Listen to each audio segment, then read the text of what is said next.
arafallahu faqad arafahu fi kulli syai'.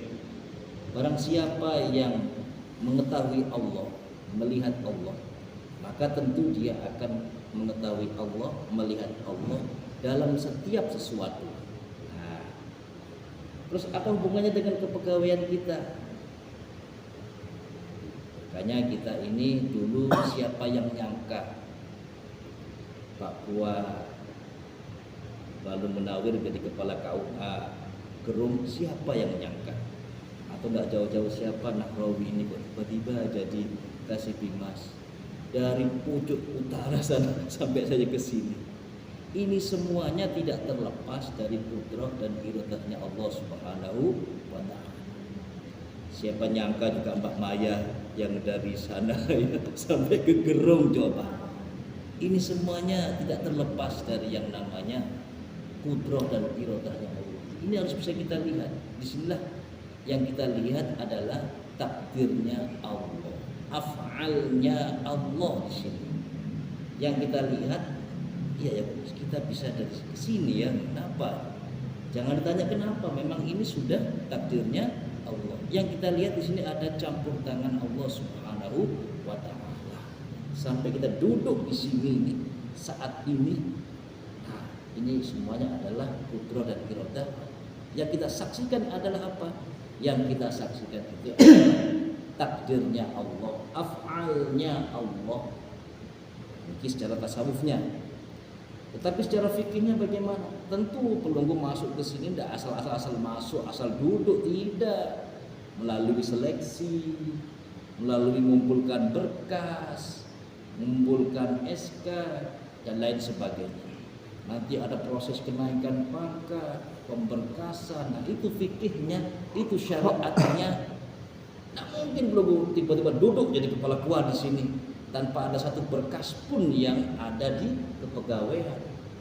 Proses itulah namanya fikih atau syariat. Dan hakikatnya belum duduk di sini mendapatkan gaji, ya, mendapatkan uang makan dan sebagainya. Itu hakikatnya. Tapi syaratnya adalah administrasinya, mengumpulkan berkas-berkas, lulus seleksi dulu, pendaftaran, tes dan lain sebagainya. Sehingga ada nyampe di sini, ini adalah semuanya adalah kudrah dan iradahnya Allah Subhanahu wa Ta'ala. Jadi dari sini sebenarnya setiap hari kita ini menyaksikan Allah.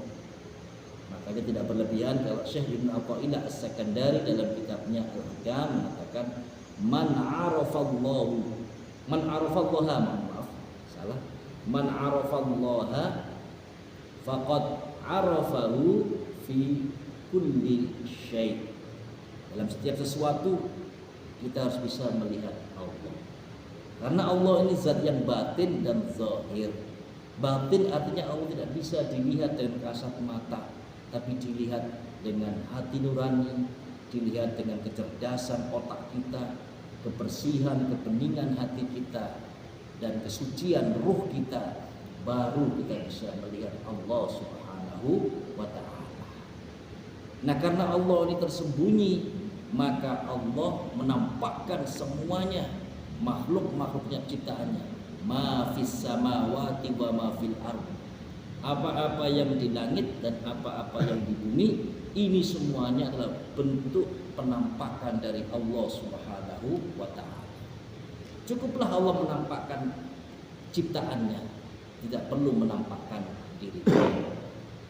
Kita ada suatu pengalaman di Surabaya dulu, ada namanya pabrik Unilever, pabriknya Pepsodent, Lifebuoy dan sebagainya.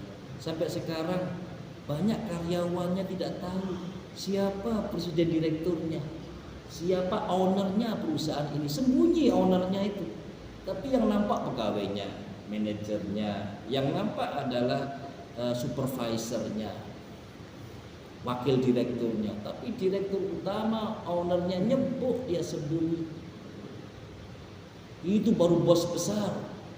Kalau bos yang kelihatan orangnya, bos ece-ece namanya itu. Tapi bos yang besar nggak mau dikenal sama. Kadang-kadang dia datang nyamar jadi tukang sapu di perusahaannya sendiri. Dia jadi tukang sapu untuk melihat bagaimana stafnya. Nah, ini baru bos besar namanya. Jati dirinya hanya orang-orang tertentu yang dia bisa melihat. Itu baru perusahaan. Apalagi Allah Subhanahu wa taala yang mempunyai perusahaan langit dan perusahaan bumi. Tentu sifat beliau itu adalah al-batin. Sifatnya Allah itu al-batin, sehingga dia menampakkan, menzahirkan semua ciptaannya ini untuk bisa dilihat. Sehingga tidak ada yang bisa bertanya, kenapa Ustaz? Katanya Allah kan berkuasa, kenapa kok dia mencabut nyawa manusia itu, memerintahkan malaikat Israel? Jemaah sekalian, bukan berarti Allah tidak mampu mengerjakan mencabut nyawa seluruh manusia di muka bumi ini dalam satu waktu. Tetapi Allah Subhanahu wa taala mengenalkan malaikat Israel kepada kita, malaikat Jibril kepada kita, termasuk para nabi. Itu untuk menampakkan kekuasaan Allah Subhanahu wa taala. Supaya kita kenal, oh ada makhluk Allah yang namanya malaikat. Oh ada makhluk Allah yang namanya nabi, rasul. Oh ada namanya matahari. Malaikat Israel itu tidak bisa apa-apa. Malaikat Jibril juga tidak bisa apa-apa tanpa ada campur tangan, tanpa ada bantuan dari Allah Subhanahu wa taala. Malaikat Israel saja tidak bisa apa-apa. Malaikat Jibril aja tidak bisa apa-apa tanpa bantuan dari Allah Subhanahu wa taala. Apalagi kita manusia yang lemah ini, tentu tidak ada apa-apanya kalau tanpa Allah Subhanahu wa taala. Ini Jibril, Mikail, Israel, malaikat pun tidak bisa berbuat apa-apa.